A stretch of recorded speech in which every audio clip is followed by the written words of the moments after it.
Markus Kaarma of Montana is being charged with deliberate murder in the shooting death of a 17-year-old exchange student from Germany. His name was Diren Dede, and he was of Turkish descent.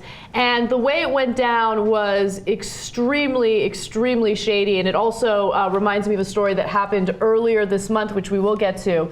But how it happened was, on the night of the shooting, Mr. Kaarma and his wife Janelle left their garage door open, and his wife left her purse in the garage in order to bait intruders. The reason why they did that is because they were allegedly the victims of burglars, and they felt like the local authorities weren't doing enough to investigate it, so they wanted to take matters into their own hands. Now, they had video set up, and they also had motion sensors, and when the sensors went off just after midnight and they saw a man on the monitor screen, Mr. Kaarma went outside and fired a shotgun into the garage without warning several times. He didn't ask any questions, he just started shooting the 17-year-old.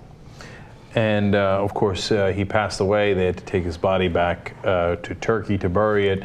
And his father says, look, I didn't know that they allowed everybody to, quote, play cowboy with guns in America. If I'd known that, I would have never sent him basically to that dangerous land. He also said, I didn't think for one night that everyone here can kill someone just because that person entered his backyard. And he's referring to the castle doctrine law in the state of Montana. You know, we're so warped by this here that, like, it takes, reading someone from another land, to point out that, like, yeah, I got it. You shouldn't enter somebody's backyard. I didn't know that meant that you're allowed to, that person dies. They enter your backyard and they die.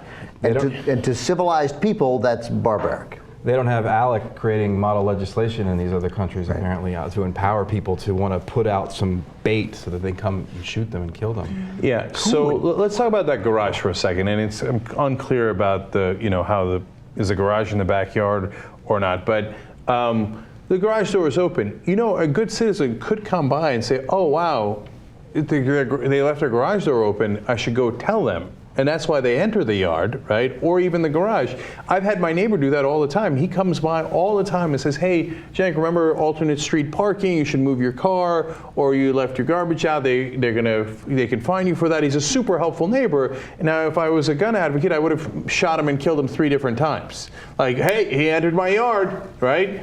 And because he's a good guy. We don't know why this guy did this. First of all, if you take the worst case scenario that he was going to come and take that person and rob it, right? You shouldn't execute someone over that. I can't believe, like, what's crazy is you have to say that. Right. Of course you shouldn't execute him. And Brett, we have no clue, but to go back to the story in Minnesota, which we'll get to and mention the outcome of that case, Byron Smith, the story we did last week on the Turks.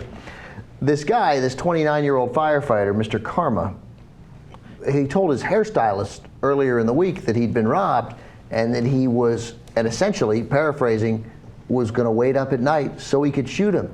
They want to use that gun. They want to feel what it's like to kill somebody. By the way, I should also note, he hadn't been robbed, he had been burglarized. Robbery means that someone held a gun or some sort of weapon and said, give me your money, give me your belongings, whatever. That didn't happen to him. He was burglarized. So it wasn't a violent crime. No, it wasn't violent, but I mean, somebody breaks into your home, you definitely feel violated, and you. Of course, I understand that. And the castle doctrine, this is important. Castle doctrine, you have to feel that you're in danger, okay? And now that's really loose, and in most places, unfortunately, in this country, they're saying, look, you step a foot into my house, I feel in danger, and I'm going to just shoot without asking questions first. Remember the old days when they'd have cop shows and they'd say, freeze, you're under arrest, right?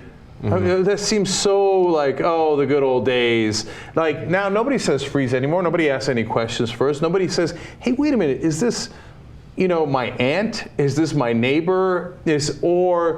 Who cares? Just shoot him with a shotgun and we'll find out later after he's dead. Oh, right, we won't find out. We don't have no idea what his intentions are, and we'll never know because I already tried him and executed him without asking a single question. But the NRA is totally untouchable. We learned that from, the fallout from Newton shootings, right? And that's where people like this, Kaarma, we can only hope that karma is a boomerang and he gets what he deserves. Yeah, right. But people like this are totally not only empowered to defend themselves, but they feel the idea of feeling threatened, they just feel threatened all the time. All the time. All Yeah. the time. So that they are going to take proactive, preemptive measures, which is another thing they probably learned from our government, and go out and kill somebody. Go out and kill somebody is disgusting. You know? But he's empowered by this. This guy's going to get off, right? But maybe, I guess, if we're learning about the second story. I don't think he's going to get off. I think assuming that the testimony from the hairstylist is damning, that you're lying in wait to do it. I think that leaving the garage door open and the purse there is enormously damaging. That you were luring somebody in there. And obviously, look, prosecutors don't want to prosecute a case they're not going to win.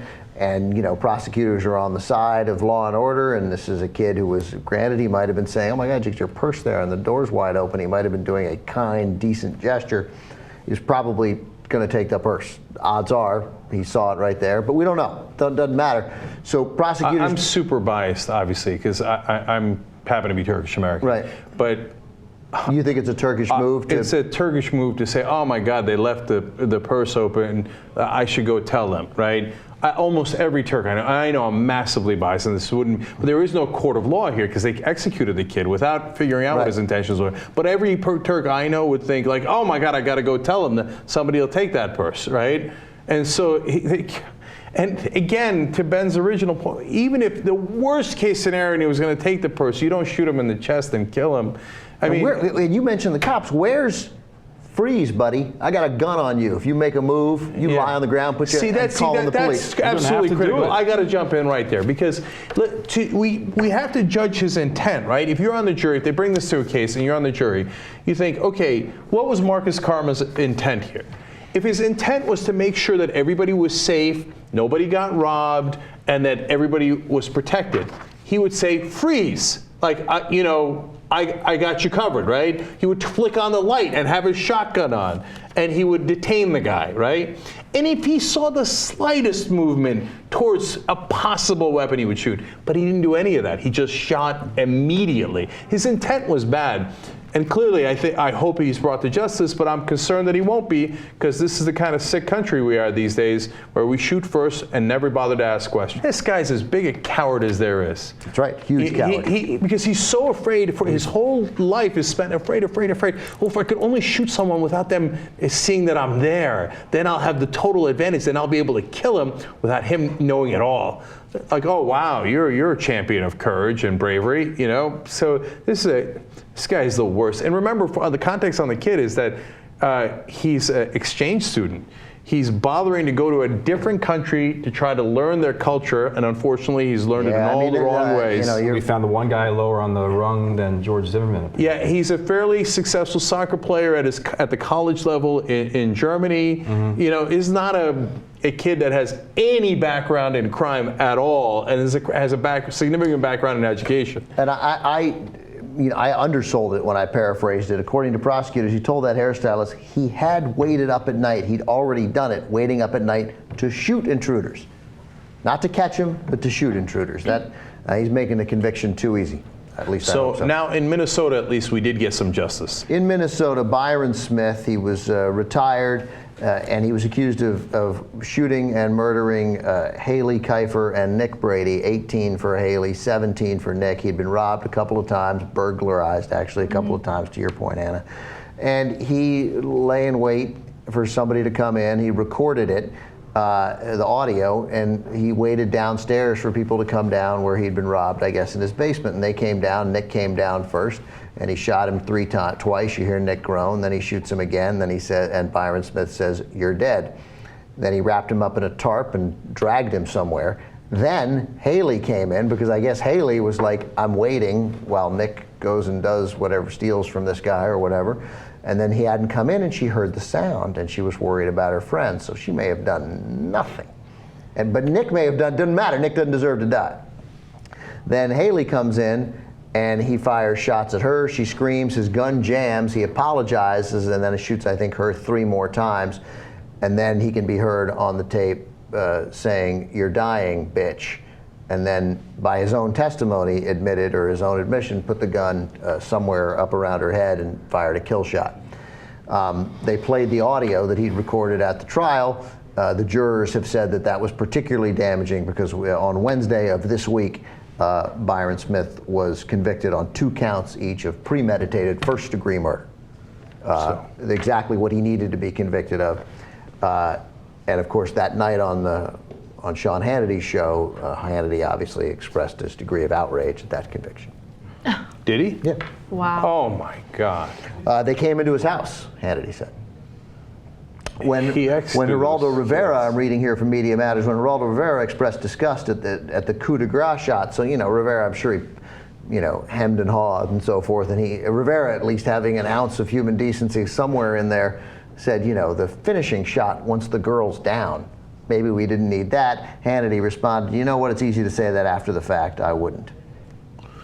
Yeah, that's because you're and, a piece of crap. Bernard McGurk, or McGurk, how do you pronounce his last name, remember? Bernard, but he's Imus's producer, yeah. Claimed that Smith should get a Medal of Freedom for what he did. He protected himself. Yeah, you see that? Now, these right-wingers, they're all fucking cowards, man. They all cling on to their guns like it's their private part, and they cower and shake. That guy that they're defending, you hear in the audio that he recorded in his house, him breathing hard, talking to himself. He's a fucking maniac and wanted to kill those teenagers because they broke into his house. Yeah, it's a stupid thing for a teenager to do. You don't execute them over it. And they listen to that pathetic maniac sitting in his basement breathing hard, and they think, yes, this is our guy. God, wouldn't it be great if 2 17-year-olds broke into our house and then we'd get to murder them? Ha ha, they wouldn't have a chance. And then we're telling them that 17-year-old or 18-year-old girl lying there bleeding, you can call 911. Instead, you said, you're dying, bitch. And you switch to a gun that you say cuts through bone better to make sure that it's a kill shot. That's his testimony. And then they defend him, saying, yeah, murder her. And That's fucking Fox News for you. That's Sean Hannity for you. That's these pieces of shit for you. That's the right wing for you. Gee, I wonder why we're not right wing. You'd have to be, if you're on that side, you're a piece of crap. You're not a decent human being at all. You don't have a decent bone in your body.